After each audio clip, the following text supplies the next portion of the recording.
কুমার দে আমাদের ধর্মনগর বয়েজ ক্লাবের সভাপতি। নমস্কার। এই যে উনি আছেন আমাদের ধর্ম বয়েজ ক্লাবের ভাইস প্রেসিডেন্ট। হ্যাঁ, আমাদের ক্লাব মেম্বার বিবেক বন্দ্যোপাধ্যায়, আমাদের ক্লাব মেম্বার জ্যোতি ঘোষ, আমাদের ক্লাব মেম্বার পিন্টু কুমার গুপ্ত, আমি নিজে স্বপন চৌধুরী।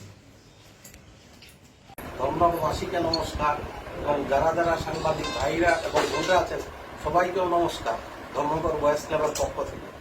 তার কারণটা হচ্ছে কিছুদিন আগে আমাদের এলাকাতে শিববাড়িতে এবং মোটরস্ট্যান্ডে একটা স্ট্রাইক হয়েছিল, তার পক্ষে আমি কথাটা বলছি। অ্যাকচুয়ালি আমাদের দুর্গাপূজা আসন্ন, কালী পূজা আসন্ন, আমাদের বয়েজ ক্লাবের এখনো কালী পূজা কোনো মিটিং হয় নাই, বা মিটিং হওয়ার পরে না মানুষে এই রিসিট ছাপানি হয়। কিছু সংখ্যক মানে লোকে অপপ্রচার চালাইছিল আমরা ধর্মনগর বয়েজ ক্লাবের রিসিট নিয়ে নাকি কিছু সংখ্যক মেম্বাররা চান্দা তুলতে গিয়ে কিছু একটা মত বিরোধিতা হয়েছিল। এটার অ্যাকচুয়ালি আমাদের এখন পর্যন্ত কোনো কালী পূজার মিটিং হয়েছে না। প্রথম তো বিশ্বকর্মা পূজা শেষ হইব, তারপরে দুর্গা পূজা শেষ হইব, দেন কালী পূজা আইব। তো আমার অ্যাকচুয়ালি এটা একদম সম্পূর্ণ মিথ্যা অপপ্রচার যারা চালাইছে, এটা অ্যাকচুয়ালি ঠিক না। আমরা এখনো রিসিভ বই ছাপানো হয়েছে না। এই কারণেই আজকে আমরা ধর্মনগর বয়েজ ক্লাবের পক্ষ থেকে যারা আমরা প্রেস মিট করতে যাচ্ছি তাদেরকে এই প্রচারটাই দিতে চাচ্ছি সম্পূর্ণ মিথ্যা। কেউ সঙ্গে যদি কোনো বিবাদ হয়ে থাকে তে এটা তো পার্সোনালি হয়েছে, কিন্তু এই ক্লাবের বিষয় বা ক্লাবের চান্দা নিয়ে কিন্তু কিছু হয়েছে না। এটা আমি আবারও রিকোয়েস্ট করতেছি যারা এই অপপ্রচার চালাইছে তারা যাতে এটার থেকে একটু বিরত থাকে, কারণ আমরা সবাই ধর্মনগরবাসী। যারা প্রচার চালাইছে তারাও ধর্মনগরবাসী, আমরা যারা এখানে মিডিয়া বা ক্লাব মেম্বার আছে সবাই ধর্মনগরবাসী। একজনের চিনিয়ে কিন্তু এটা চান্দা চাওয়ার যখন সময় আইব অটোমেটিক্যালি আমরা চান্দা, কিন্তু এটার এই কোনো জোরপূর্বক কিছু চান্দা টান্দা বাড়াইতে আমাদের ক্লাবের কিছু এখনো হয়েছে না। কারণ আমরা ক্লাব এখনো কালী পূজার মিটিং প্রাথমিক একটা হয়েছে, বাট কমিটি এখনো গঠন হয়েছে না, এই কালী পূজার রিসিট এখনো ছাপানো হয়েছে না। আর আপনারা তো সবাই জানেন ধর্মনগর বয়েজ ক্লাব যে কালী পূজা করে, এটা ধর্মনগরের শুধু আলোড়ন সৃষ্টি না, সারা ত্রিপুরাবাসী এবং সবাই এই পূজাটা দেখতে আইয়ে আমরা আগামী দিন যে পূজা করতে যাবো এটাও যাতে মানুষের দেখতে আসে। বা আমাদের তো সামাজিকমূলক অনেক কাজও আছে, আপনারা তো জানেন কালী পূজার সময় কিন্তু আমরা মোটামুটি 400 থেকে 500 শীত বস্ত্র আমরা দান করি। পাশাপাশি আমাদের অ্যাম্বুলেন্সও আছে, আমাদের সোশ্যাল ওয়ার্কও প্রচন্ড আছে। যারাই অপপ্রচার করতেছে তার কাছে আমি বারবার অনুরোধ করতেছি ধর্মনগর বয়েজ ক্লাবের পক্ষ থেকে এই প্রচারটা যাতে না করে, এই বলে আমি আপাতত যারা প্রেজেন্ট আছেন সাংবাদিক ভাইয়ের কাছে রিকোয়েস্ট করতেছি আপনারাও যদি এটা সোশ্যাল মিডিয়া ছাড়াইলে আমরা এই জিনিসটা একটু সুন্দর হইব আর কি। আগামী দিনে আমরা ক্লাবটা আরো ব্রাইটনেস হইব। ওরা এখনো শনাক্ত করতে পারি নাই, কিছু কিছু লোকে অপপ্রচার চালাইছে, কে বা কাহারা এটাও আমরা শনাক্ত করি নাই। বাট সোশ্যাল মিডিয়ার মাধ্যমে আমাদের কাছে নিউজটা আইছে, যার ধরুন আমরা সোশ্যাল মিডিয়ার মাধ্যমেই যাতে এই প্রচারটা আমরা ছেড়ে দিতে চাই। কেউ নাম আমরা কইতে পারতাম না, বা কোন সংস্থা আছে তাও হইতো না, কিছু সংখ্যক লোক ধর্মনগরবাসী। এটা আমরা আবারও রিকোয়েস্ট করতেছি যাতে এই প্রচারটা না করে, কারণ একে অপরের ঘুম থেকে সবেরই চিনে। পূজা করলে চান্দা আমরা তুলতামই পারি, আর আসলে আমাদের কালী পূজার মিটিং হয়েছে সামান্য, কিন্তু কখনো এই কমিটি গঠন হয়েছে না, কালী পূজার রিসিটও ছাপানো হয়েছে না, খুঁটি পূজাটা হয়েছে। এর লিগে আমি রিকোয়েস্ট করতেছি যারাই করছে এটা যাতে সবাইয়ের কাছে হাত জোর করে গেছে on favour of Dharmanagar boys club, এই প্রচারটা যাতে না করে, আমরা যাতে সুন্দর পূজা করতে পারি। আগামী দিনেও যাতে আমরা যেরকম শীত বস্ত্র দান করছি এটাও করতে পারি, ব্লাড ডোনেশন ক্যাম্প করতে পারি। আগামী দিনে আমরা একটা নতুন পরিকল্পনা লইতেছি, যেহেতু ধর্মনগর মধ্যে আমরা একটা ডেড বডি ভ্যান আমরা নতুন আনতে যাইতেছি আগামী দিনে। প্রচন্ড ভাবে এটা খুব রিকোয়ারমেন্ট আছে।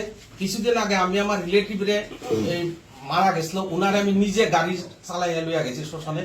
তো কিছুদিন আগে ধরুন না 6-7 মাস আগে আমরা এটা ক্লাবের মধ্যে আলোচনা করে দেখছি একটা ডেড বডি ভ্যান খুব জরুরি দরকার।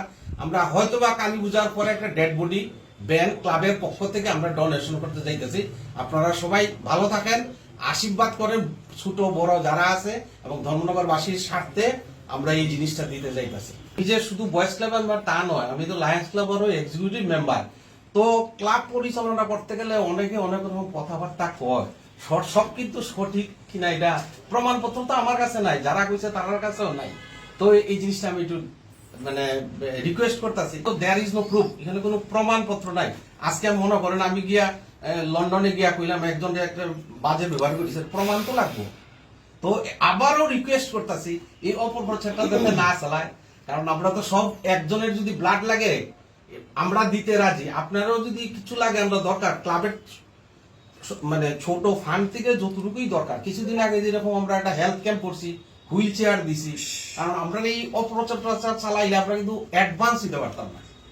ঠিক আছে, এই লিগেই সুনামধন্য ক্লাব ধর্মনগর বয়েজ ক্লাব সবাই আশীর্বাদ এবং আগে যাতে চলতে পারে এটাই সবার কাছে কামনা।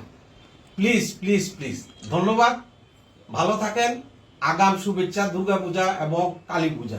বিষয়টা হয়েছে যেটা আপনি প্রশ্নটা করছেন, আমরা মিটিং করছি শান্তি সম্প্রীতি বজায় রাখার জন্য, আমরা কারোর বহিষ্কার করার জন্য আমরা কোনো ধরনের কোনো মিটিং আমরা করিনি।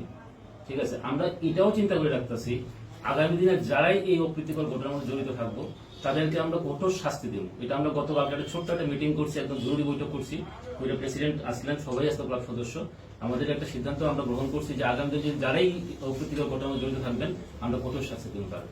ধন্যবাদ। টেস্ট ডে আসলো, জার্নালিস্ট ডে, ধর্মনগর বয়েজ ক্লাবই একমাত্র এটা সব সাংবাদিকরা নিয়ে এটা সভা কইরা সম্বর্ধনা দেওয়া হয়েছে ধর্মনগর বয়েজ ক্লাব। তো আপনারা তো বুঝতে পারতেছেন অনেকে অনেক অপপ্রচার চালাইতে পারে, অনেকের এটা ক্লাব সম্বন্ধে জেলাসি থাকতে পারে। তাই আমরা যেটা আগামী দিনেও যে ডেড বডির একটা গাড়ি এনে ডোনেশন করতেছি, হয়তো এটা পৌরসভারে করবো, কারে করবো আমরা ঠিক নাই, হয়তোবা সাংবাদিক যারা আছে তারাও আমরা ডোনেশন করে দিতে পারি। আগামী দিনের পরিকল্পনাটা আমরা আছে, যেহেতু আপনাদের একটা প্রেস ক্লাব আছে, হয়তোবা এই জরুরি মিটিংটা এখনো হয়েছে না, জাস্ট আপাতত আমি এটা ডিক্লারেশন দিলাম। কালী পূজার তো কালী পূজার পরে সকল অংশের মানুষ জানেন যে ধর্মনগর বয়েজ ক্লাব প্রতি বছর বিভিন্ন সামাজিক কাজ টাজ করে থাকে। এইবার ধর্মনগরের পূজা, বয়েজ ক্লাবের পূজা এটা আরো সুন্দরভাবে হইব। ত্রিপুরা রাজ্যের মানুষ এবং আসাম রাজ্যের মানুষের কাছে একটা নতুন কিছু উপহার দিতে আমরা যেতেছি। যারা এই প্রচারটা করছেন ধর্মনগর বয়েজ ক্লাবের পূজাটা বন্ধ হয়ে গেছে, বন্ধ হয়েছে বোগা, টোটালটাই কুৎসা। এখান আমরা সকলে কইতেছি যে এখান থেকে বিরত থাকুন। আর আপনি যেটা প্রশ্ন করছেন এটা উত্তর আমি দিতেছি যে আপনি যে কইছেন আমরা এই যে গতকালকে আমরা ছোট্ট একটা মিটিং করছি, মিটিং করার পর আমরা একটা সিদ্ধান্ত নিয়েছি যারাই এইসব ব্যাপারে যুক্ত থাকবো আমরা তাদেরকে কঠোর হাতে আমরা তারা শাস্তি দেব এবং এটা ক্লাব বদ্ধপরিকর। এগিয়ে চলো ক্লাবের সঙ্গে আমরা একটা মত বিনিময় সভা করছিলাম। ওই সভায় আমরা বুঝলাম উই আর সেম, ধর্মনগর পিপুল যত আছে, যত ক্লাব আছে আমরা সেম।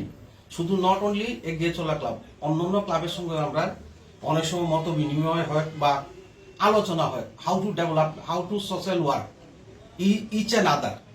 তো ওই সবাই আমরা আলোচনা করে দিচ্ছি সমাজে কাজ করতে গেলে আমরা শুধু ধর্মনগর বয়েজ ক্লাব একলা কাজ করা পসিবল না, আপনারা যারা সাংবাদিক ভাই আছেন তাদেরও হেল্প নেওয়া আমরা দরকার। ঠিক আছে, ওই সবাই আমরা আলোচনা করছি। ঠিক আছে, বিভিন্ন সময় আজকে ধরুন ব্লাড ডোনেশন ক্যাম্প তো হয়, আগামী দিনে যেরকম আমরা এই ধর্মনগর বয়েজ ক্লাব ধর্মনগর হসপিটালটা ক্লিন করার একটা পরিকল্পনা আমরা মাথায় নিছি, হয়তো বা এটা খুব সম্ভবত দুর্গাপূজার আগে আমরা করতে পারবো।